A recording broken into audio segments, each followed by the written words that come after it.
$42 miliard u zhdukën për 6 orë, ikja masive nga banka që po e fshej nga ju. Banka juaj po ju gënjen. Ata ju thonë se parat tuaja janë të sigurta. Ata ju thonë se janë të siguruara deri në $250.000. Ata ju thonë se mund t'i rishni ato kur të dëshironi. Të tre deklaratat janë mashtrime të formuluara me kujdes, dhe unë mund t'a vërtetoj këtë.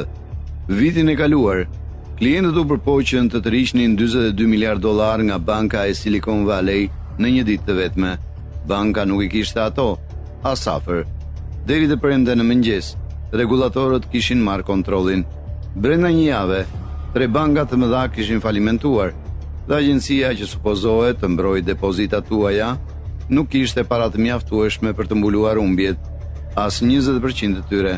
Ekziston diçka që quhet kornizë ligjore, shpëtimi me kusht, që u lejon bankave të sekuestrojnë depozitat mbi $250.000 dhe t'i konvertojnë ato në aksione në një bankë që po falimenton. Kjo ka ndodhur tashmë në vendet e zhvilluara. Qipro, 2013, njerëzit u zgjuan dhe gjetën llogaritë e tyre të bastisura, deri në 47% të zhdukura. Asnjë paralajmërim, asnjë ankesë. Thjesht të zhdukura. Dhe struktura ligjore ekziston në Shtetet e Bashkuara tani. Më lejoni të tregoj se si funksionon mashtrimi. Kur depozitoni para, banka juaj nuk i vendos ato në një kasafort me emrin tuaj.